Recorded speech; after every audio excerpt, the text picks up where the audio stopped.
We're beginning Chapter 12, Personnel, the Chameleon Game. An Australian scientist waiting at the counter of the Military Air Transport Service passenger service desk at 3 a.m.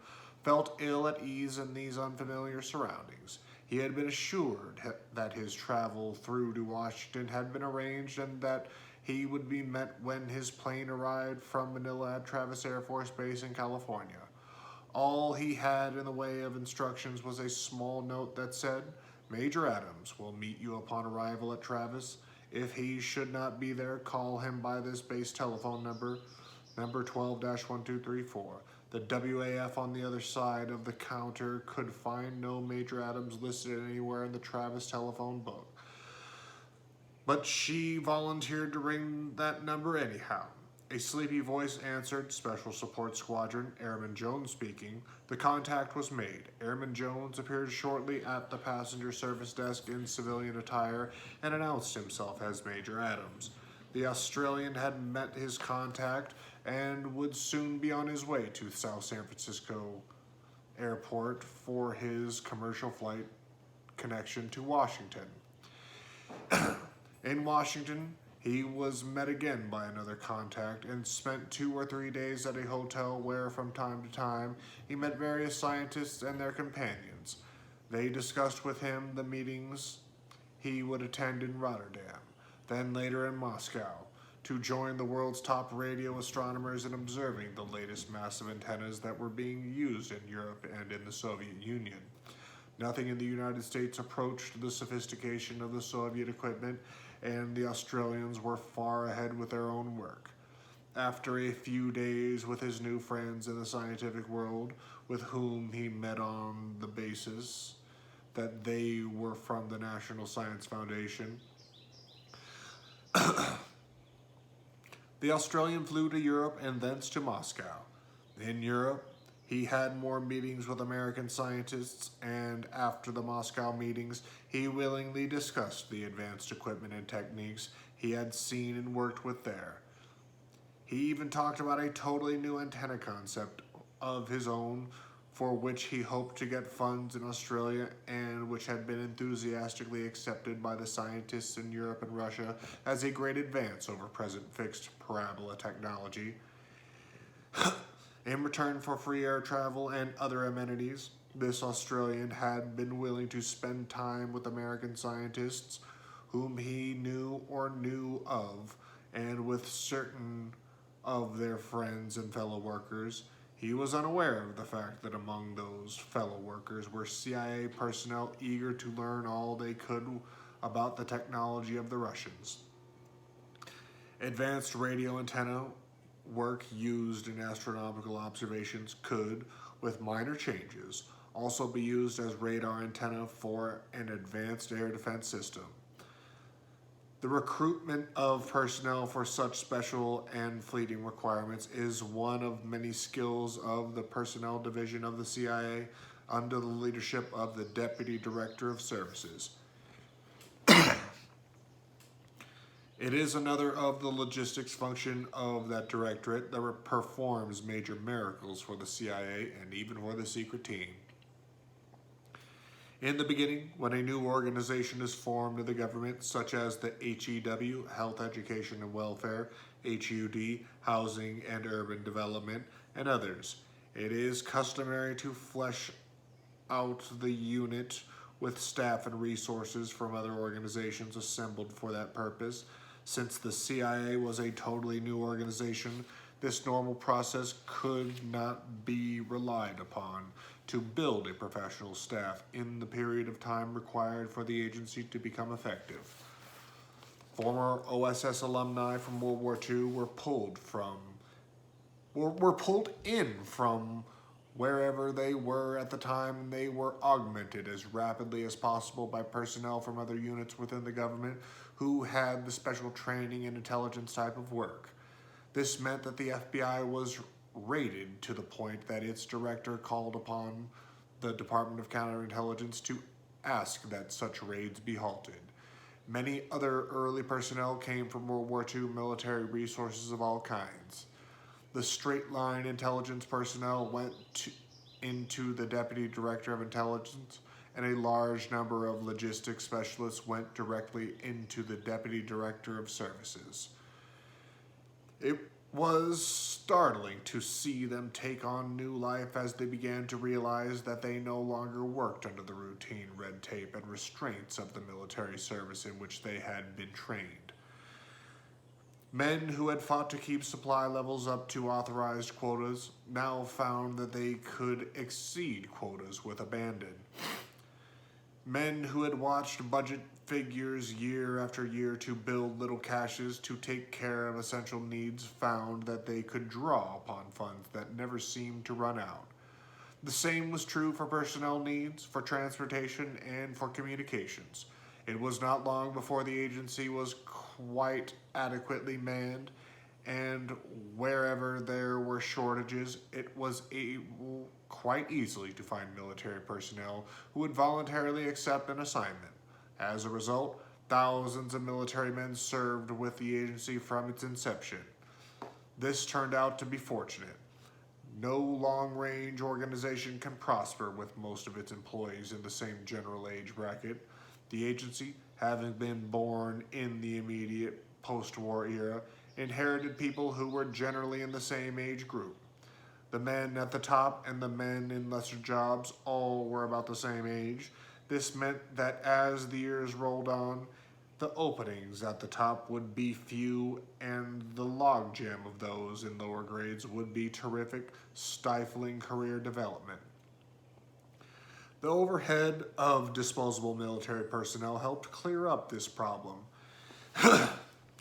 Therefore, excuse me. Oh, man. Therefore, as personnel, military and civilian, rose higher to positions, there became fewer of these higher positions. The military could be returned to their services and the overhead easily weeded out, leaving room for the more senior careerists. This helped, but it was not a total solution. The agency put into operation a Junior Officers Training Program, JOT, something like an ROTC program. In fact, Junior Officer Training Program drew many of its men from the college ROTC resources. As these men filtered into regular jobs, they replaced military men who went back to their parent services. Meanwhile, the agency pushed an early out retirement program and other projects to clear up the age-bound overhead. This is an interesting and perhaps unintentional bonus effect. A large number of men who had served with the agency as volunteers had rotated back to their own military services and in some cases back to other government departments to pursue other tasks. However, the lure of fun and games is great, and most of these men still retained much of the old desire to play the intelligence game. The agency found itself with willing alumni in all parts of the government, and they made use of these men in every way possible. This can be illustrated in the Pentagon Papers, since that is an available source of names and other statistics. A quick survey of the Pentagon Papers as published by the New York Times reveals a random listing of military officers of general and administrative rank, all of whom in one way or the other took part in the early activities in Vietnam. Some of them served with the agency for a number of years and went back and forth from agency assignment to military assignments. And in most cases, the military assignment was simply an agency cover assignment under which they served at the direction of the CIA superiors. It is a most important fact that most of the political and military leaders of Asian countries from Korea to Pakistan could easily be sympathized with for not being able to discover whether the military officers with whom they were dealing with were military or were CIA. Most of the generals mentioned in the Pentagon Papers were involved in CIA activities while they were in Southeast Asia and were not under the operational control and direction of the Department of Defense. When Marshal Serdiat of Thailand met with an American Army general to discuss the buildup of the Thailand border patrols on the Laos border, he may have believed that he was talking with a U.S. military officer and that the results of their talks were going to be achieved with the direct assistance of the U.S. military. He had no way of knowing that the results of his talks were going to be carried out by the U.S. military undercover who were working under the direction and operational control of the CIA. The same can be said for such talks with Sovana Phoma and Phomi Nosavan in Laos and the generals Thieu and Key in Vietnam. The Diem regime, far back in those early and formative days of the Vietnam operations, never did know who they were talking with. The Ngo Diem Diem had to rely upon the few real American friends he had, such as Ed Lansdale, a bona fide U.S. Air Force general, but also a man who worked solely for the CIA for more than a decade. Diem could unravel some of the details he became involved in by calling his friend Lansdale in Washington. But he could not get similar help from the contacts he had in Saigon. The string of generals who appeared in Saigon from 1954 through 1964, who were really not generals, who have been enough to confuse anyone. Wait a minute. Who were really not generals would have been enough to confuse anyone. In fact, real generals stayed away from Saigon for fear of being labeled CIA by their contemporaries back in Honolulu or Washington. The other side of the coin was equally significant. Military men found the CIA an easy means to promotion. As a result, they longed to get more of the valuable duty. Men who would have retired as majors, lieutenant colonels, and colonels found that the CIA was the easy road to generals' stars.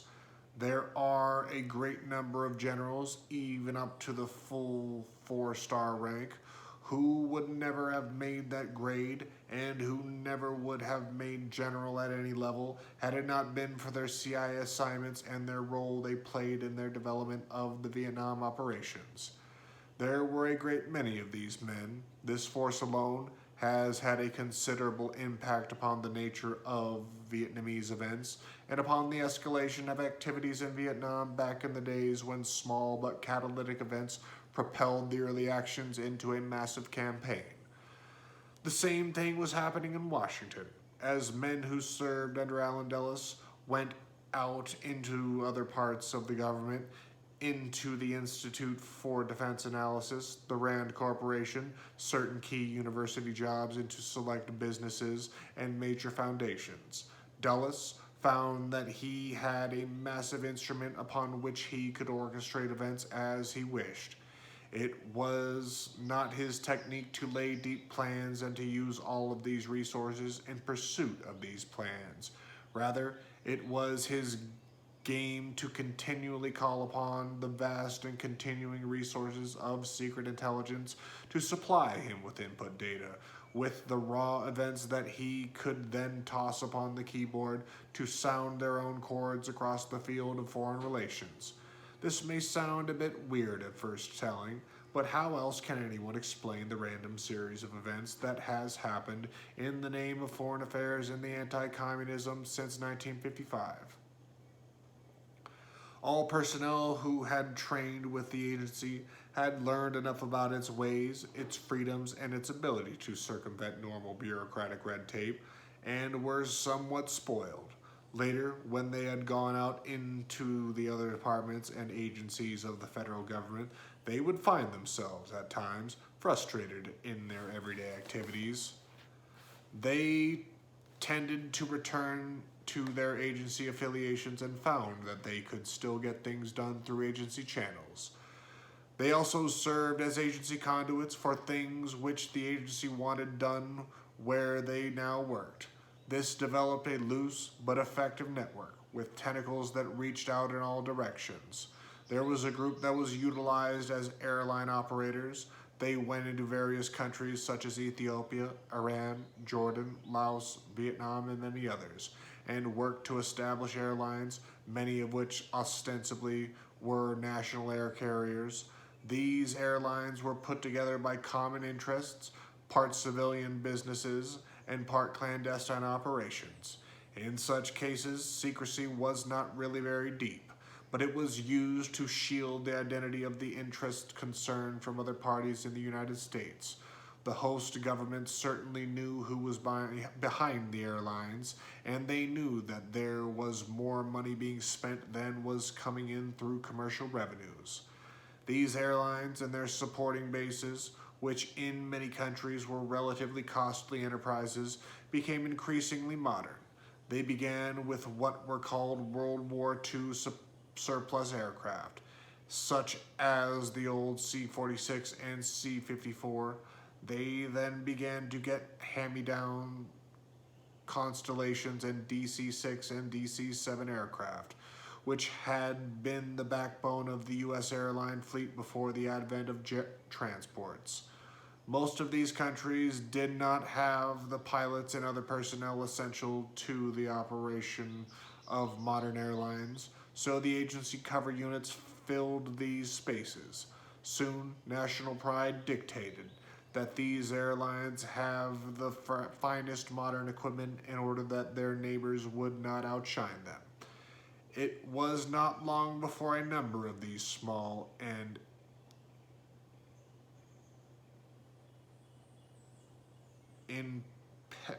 impecunious, never heard that word before, impecunious, impecunious, I gotta look that thing up.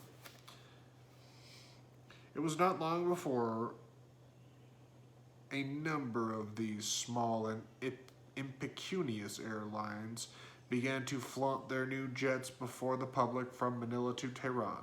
I'm assuming it means small. These operations all began as modest havens for personnel who had been affiliated with the agency or who were still with the agency but gave the appearance of having left. By 1960, the CIA had grown very large in comparison with the figures that had been projected and with the figures that various controlling authorities thought the agency had. By the time of the Congo problems and the uncertainties of the emerging African nations, the CIA had not less than 40 stations scattered all throughout that continent. All of them very active, and all of them manned with everything from U.S. military to non-attributable civilians of all kinds. The agency that Harry Truman thought would be his quiet intelligence arm had become a vast organization, which no one could control for the simple reason that the agency was no longer a finite organization that had been created by law and then built with properly appropriated funds. It was now a tremendous force, using its own funds as an ante to open the big game and then playing the big game with money belonging to most of the rest of the government. In the government, people, or as the bureaucratic euphemism goes, bodies, are controlled by the appropriation and then authorization of funds. Thus, any government organization is permitted to have precisely so many people and to exactly control that number of people. The Congress appropriates only enough money to pay that number and no more. There is usually an effective method of control, providing measures to evade them are not cloaked in security. When the Air Force had the problem of manning the vast space center at Cape Canaveral, it found that it did not have sufficient people for the task, but that it could get funds for the maintenance of that huge and fast-growing complex, so the Air Force obtained enough funds to contract the operation and maintenance of that base. Thus, several companies bid for the job of operating the big space center. The Pan American Airlines was awarded the contract. By this device, the Air Force could man a huge complex with money and not with people. There are many obvious advantages of this method of performing a housekeeping task. The agency witnessed the simplicity and effectiveness of this action and began to use it for its own ends. It would transfer funds to another department of the government, and in return, it would get people. Thus, the Army, for example, could truthfully say that it had perhaps 42 people in the Military Advisory and Assistance Group, MAAG, Military Advisory Assistance Group in Athens, and yet any advisor to the Military Assistance Group offices in Athens could easily see that there were more than 100 people working throughout that big building. As a matter of fact, some visiting senators noticed that this some visiting senators noticed this and commented on it. They were told with a straight face by the local Military Advisory Assistance Group officials that the Army did not have only 42 people there, and that they would be glad to have the Department of the Army in Washington furnish the senators with an exact accounting of those people. This satisfied the visitors, and upon their return to Washington, they were given audited figures from the U.S. Army certifying to the fact that the Army had spent no more than X dollars on personnel in Athens, and therefore could not have had more than 42 people there. This is an old story. There are military bases that have been closed by the services. The records, based upon money audits, show that the bases are in fact closed, yet the base had been reopened by the service concerned with CIA funds and for CIA support purposes. There is a small but uniquely self-contained Army base near Washington that was closed in such a manner years ago. It is still open, and it is so active that it has a very lively housekeeping function, including a PX and commissary that services not only the special CIA elements on the base, but a select group of senior retired military and naval personnel who live in baronial luxury in the adjunct horse country. There is also a massive Army post that has been closed many times. No news is ever published to show that it has been opened, but there is always a fanfare when it is closed. This huge forested reservation is one of the best hunting preserves in the Washington vicinity, and it is frequented by noble parties of ranking military and other high government officials who travel to their shooting sites on an old Army railroad in quaint old cars, and real luxury attained by few people short of Hugh Hefner and the Onassis set. There was a time when the late Senator Harry Byrd, father of the president's senator, used to have to intervene on behalf of few of his selected clientele because he kept receiving letters and telephone calls about bombs and other explosives bursting in a closed U.S. Navy station. The senator had these messages sent to the Honorable Secretary of the Navy, who in turn would pass them to the Chief of Naval Operations and thence to the proper authorities in the Norfolk area. Time after time, the Navy would reply to the good senator that there were no explosives being detonated in the area and that the base in question was closed and secured by a proper guard force. This exchange of correspondence went on for about 3 unpleasant cycles, until the senator felt that he should bring it to the attention of the Secretary of Defense. Thus started an investigation that finally brought a harried naval officer to the Office of Special Operations at the Secretary of Defense level to ask if by some chance there might be some highly classified activity going on at that closed Navy base that the Navy did not know about. It was found that the agency was in fact doing some demolitions and explosives training with a special group of foreign agents whom they did not want to expose at the Special Forces training site at Fort Bragg, North Carolina. The agency was taking these men from time to time from Fort Bragg to this abandoned Navy base where it had set up some special training for them. Then the Office of Special Operations asked the agency to move its training to another site. The Navy was given a polite but obtuse answer. From this, Navy wrote apologies to the senator, and eventually things were settled graciously with the senator's constituents. These things, of course, are not earth-shaking and are not too different from the similar uncoordinated activities that can happen in any large operation. But the agency had acquired the power to carry out such activities in spite of restrictions and in spite of other plans and policy. It was not just the one military assistance advisory group in Athens in which agency people were hidden, but it was almost every military assistance and military advisory assistance group all over the world. In fact, wherever the military might have some small out-of-the-way outpost in a foreign country where the agency might wish to install one of its people, it would not take long before the position would be assigned to the agency so that it could have its own man there. In many countries, the vast Military Air Transport Service Network, now Military Airlift Command, or MAC, would have only 2 or 3 men to handle landing and takeoff requirements for a few planes a week. Such small pockets of men in remote places and with little apparent activity became havens for CIA personnel.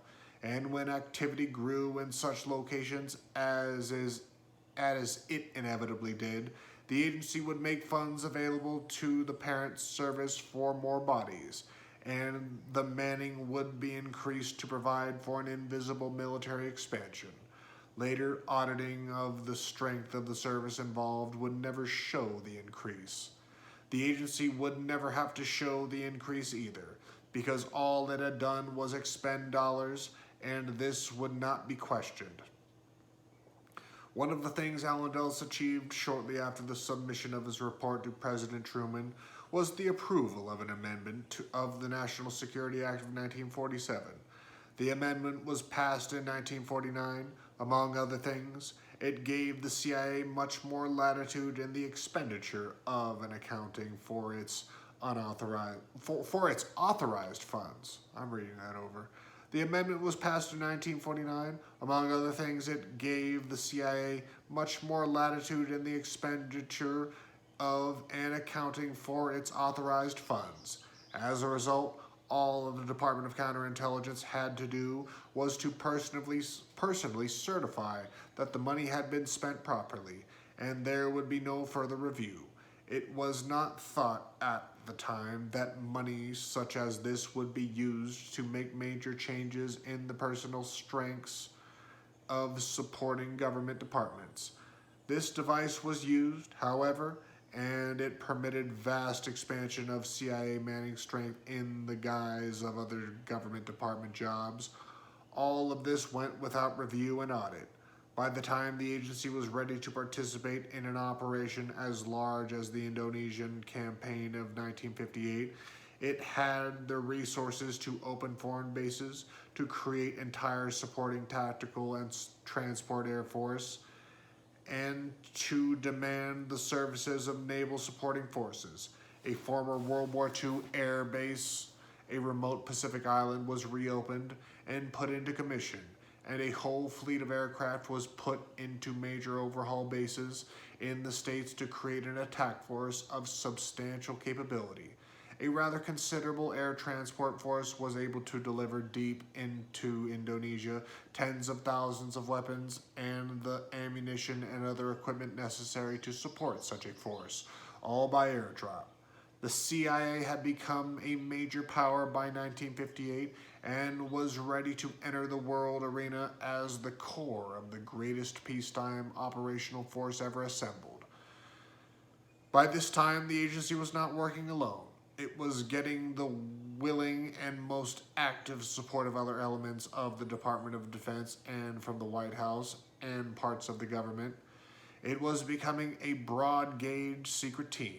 The CIA was being diverted from its original role by actions of men who took their motivation from the substance of secret intelligence inputs and turned them into response activities as large as many overt military campaigns. Yet, for all of this, they covered their work in deep secrecy, which of course was a false security and veiled their true intentions and actions from the rest of the government, and especially from those whose normal task and responsibility it would have been to carry out such actions had they been so directed by proper policy and authority. In 1949, the Congress enacted what is called the Central Intelligence Agency Act of 1949, which restated the powers of the duties of the CIA as they had been in the National Security Act of 1947, and added some interesting paragraphs concerned primarily with money and personnel. By 1949, it had become apparent that a great number of the personnel assigned to the CIA would be military personnel, and that this situation would continue. Thus, the new act spelled out the terms and conditions of such assignments, and did this in a manner that would not appear to expose or compromise the system. Yet, the whole procedure appears in clear text within the law. The clear text is written as though it were a description of the duties of the Department of Counterintelligence or of the Deputy Director of Counterintelligence. Only, however, it is actually applicable to all military personnel on duty with the agency. 2. The appointment of the office of Director or Deputy Director of a commissioned officer or the armed services, and his acceptance of the, and, wait a minute. 2. The appointments of the office of Director or Deputy Director of a commissioned officer of the armed services, and his acceptance of and service in such office shall in no way affect any status, office, rank, or grade he may occupy or hold in the armed services, or any emolument, prerequisite, right, privilege, or benefit incident to or arising out of any such status, office, rank, or grade. Any such commissioned officer shall, while serving in the office of the Department of Counterintelligence or Deputy Director of Counterintelligence, continue to hold rank and grade not lower than that in which serving at the time of his appointment, and to receive the military pay and allowances, active or retired, as the case may be, including personal money allowance payable to a commissioned officer of his grade and length of service, for which the appropriate department shall be reimbursed from any funds available to defray the expenses of the CIA. He also shall be paid by the CIA from such funds an annual compensation at the rate equal to the amount by which the compensation established for such position exceeds the amount of his annual military pay and allowances. The rank and grade of any such commissioned officer shall, during the period in which such commissioned officer occupies the office of Department of Counterintelligence or Deputy Director of Counterintelligence, be in addition to the numbers and percentages otherwise authorized and appropriated for the armed services of which he is a member. I need something to drink.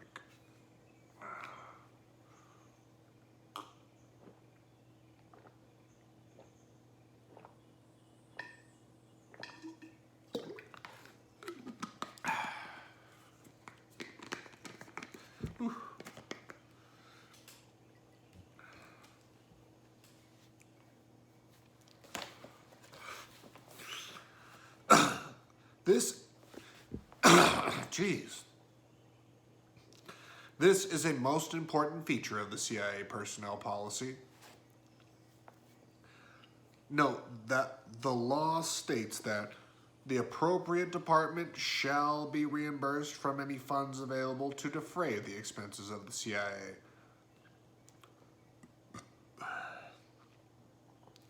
The CIA is authorized to use money to buy people, and as long as they have the money, they can add people. This is one reason why few people really know how many personnel the agency has, and why even these few may not know exactly, because so many of the cover people have been lost within the labyrinth of the total government. Another key phrase is that in paragraph 3, wherein it states the rank or grade of any such officer shall be in addition to the number and percentages otherwise authorized for the armed service, the military services, and other departments and agencies of the government are bound precisely to certain total personnel strengths and to the percentage of rank and grade throughout those totals. This is an exact amount and one that must be maintained and accounted for at all times. However, the CIA is not so bound. Thus, the services are permitted to provide as many personnel as the CIA requests and can pay for. To the extent that the services simply deduct those total by rank and grade from their own strict manpower ceilings, as a result, the services encourage certain personnel to join the CIA and certainly do not discourage them from leaving the roles of the services for that purpose. In a sense, the more the better. Some 5,000 or 10,000 military personnel in the CIA are just that many less for the military budget to account for, and just that much more strength for the CIA, which it accounts for by reimbursement. The Central Intelligence Agency Act of 1949 further underscores this bookkeeping device in favor of the CIA in the following manner. Part 403J, CIA appropriations, expenditures, A, notwithstanding any other provisions of law, sums made available to the agency by appropriation or otherwise may be expended for purposes necessary to carry out its functions, including 1. Personal services, including personal services without regard to limitations or types of persons to be employed.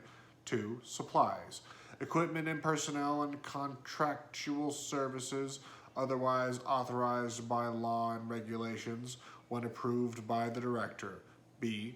The sums made available to the agency may be expended without regard to the provisions of law and regulations relating to the expenditure of government funds, and for objects of a confidential, extraordinary, or emergency nature, such expenditures to be accounted for solely on the certificate of the director. Not only, then, is the CIA not required to account for the number and grade of all of its people by virtue of the fact that it is authorized to use money by people. Wait a minute.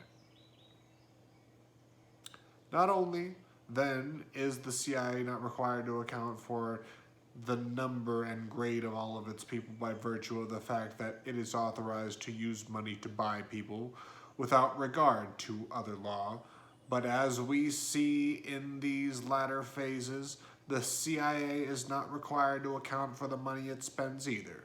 In 1949, this was a reasonable piece of legislation. The reader may judge for himself whether the same reasonableness applies today and tomorrow. There is another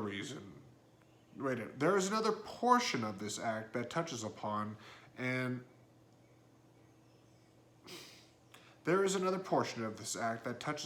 another special facet of the personnel policies of the CIA. It states that whenever the Director, the Attorney General, and the Commissioner of Immigration shall determine that the entry of a particular alien into the United States for permanent residence is in the interest of national intelligence.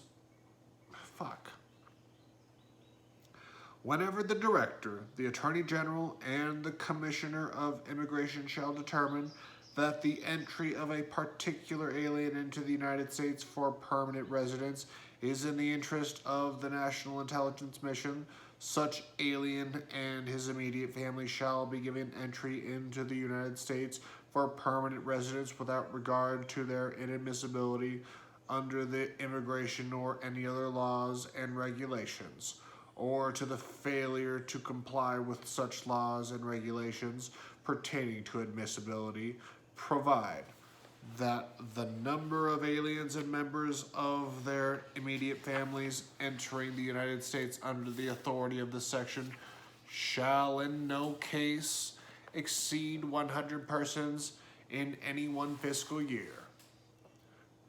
The common basis of understanding the provisions of this paragraph is usually given as an allowance made for a valuable defector or official who might not otherwise be able to come into the country for such illegal reasons as that he was patently a communist or at least a native and citizen of a communist country.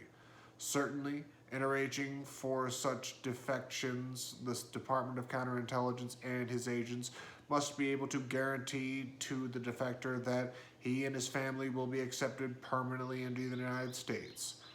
This is the surface reason for this portion of the law. However, we discuss it here in this chapter on personnel because there are many more illegal aliens brought into the country who have been recruited as agents than there are defectors.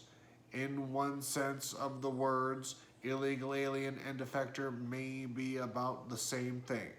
However, there cannot be much confusing the rules of the defector and agent. Most defectors would not submit to becoming active agents and to going back into the world of clandestine intrigue. However, many men serve the United States who are, in a sense, totally citizens of the world.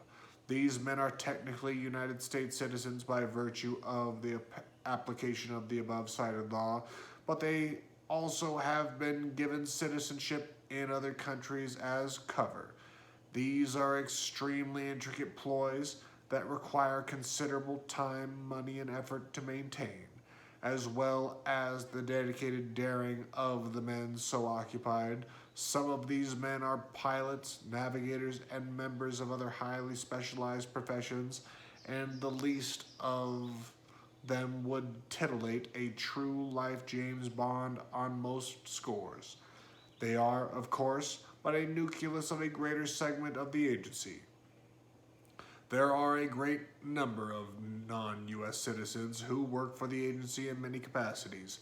Filipinos, for example, appear in the wake of so many CIA operations, including the Bay of Pigs and many Indochina projects, because there are a large number of skilled Philippine citizens in the regular or contract employ of the agency. With such a variegated personnel congregation, the CIA has been given very special authority with respect to retirement. This too is spelled out in plain language in the CIA Act of 1949, some of which has the same double meaning as the bits which we have dissected above. Retirement is a special thing for the deep agency employee. If by circumstance any such employee must retire for reasons of health or infirmity, the agency is burdened to assure that whatever attention and treatment he may get will at no time result in disclosures that might occur during anesthesia, treatment by drugs, or during other periods when the principal might not be in full control of his mental processes. Furthermore, the CIA must remain concerned about the local in which such people choose to retire, to assure that they are not unduly exposed and dangerous influences. The not too infrequent problems with alcohol and even hard drugs places a special burden upon the agency. All of these men have been involved in many highly classified matters. All of them have at one time or the other been on the black box polygraph, and all of them have been debriefed. but these are no more than the routine precautions that a large government agency can take. Much more remains to Much more remains that must be done. A thorough debriefing may underscore the zones of deep security, but it cannot erase memories, the activity of the brain, and the area of human weakness. As more and more men reach retirement age, these problems are increasing. One solution for a great percentage of this problem lies in the area of rapid, effective, and continuing declassification of those numberless episodes that certainly have no reason to be classified. As with so many other things, necessary security measures crop up as an artificial generator of problems, whereas many of the problems would go away if unnecessary classification would be ended. The remaining special characteristic of CIA personnel activity is that which is known in the trade as cover. Except for the true and overt intelligence employee and others strictly administrative and service type, all agency employees live under some form of cover. The great majority live out their days with the agency as Department of Defense employees. Many others have common cover, that cover which is essential for no more than their credit cards, driver's licenses, and other public documents, just so they will not have to say that they are employed by the CIA. From this base, the vast intricacies of cover become manifold as the nature of the individual's work increases in areas of high specialization and security. Sometimes cover is changed, and the man must go through a transition period and develop a whole new character, as when he may have served as a Navy man at one station and then must become an Army man at another. Such stations are rare because of the ease with which such cover is blown with the passage of time. Some of the deepest and most total cover exists right inside the U.S. government itself. Some of the most buried of CIA men have been employed by their departments and agencies for years, and only a few know any longer that they are really CIA. This is a special use of cover, but the CIA gets more per capita benefit from these men than any others of the profession. There are other deep cover personnel all over the world, but their existence and occupation is not the subject of this book. That they are there is enough. Some of them exist to assure that others in this precarious position can exist, and the rupture of the thin thread that supports them all is fraught with personal danger to them and their networks. These men are a part of the trade, and all countries know about the profession. Many people have tried to estimate the total personal strength of the CIA. Wait a minute. Many people have tried to estimate the total personnel strength of the CIA. This is categorically a useless objective pursued by amateurs. First, there are the open professional intelligence people. Next, there is the vast army of support personnel, many of whom are buried as deeply as the fun and games types. Upon them depends the success of the clandestine side of the house absolutely. There is a very large group, and it is certainly not all within the structure of the agency. Then there is the Deputy Director of Plans, and all that it encompasses. In most respects, this operation is the largest by far, and in certain aspects, the border between where the Deputy Director of Plans begins and the Deputy Director of Services ends is seldom clear. And to all of this, the great supporting structure behind both Deputy Director of Plans and Deputy Director of Service, such as that which exists in Air America and other corporate subsidiaries of the worldwide agency, and this will include tens of thousands of non-U.S. personnel. For example, Air America alone has no less than 4,000 employees in Thailand and no less than 4,000 more in Taiwan as of 1972. Because of these fringes, there are additional thousands of CIA camp followers. There are members of the business world who enrolled themselves or who have become enrolled for various reasons in the lure of fun and games. There are people from the academic world, the publications field, and so on. And since the limits of the CIA personnel rosters are really only the limits of how such money that agency can put its hands on, even the groupings herein set forth simply serve to give evidence of what surrounds us. Would anyone wish to conjecture whether the CIA has been on the moon? We'll begin Chapter 13, Communications, the Web of the World, tomorrow.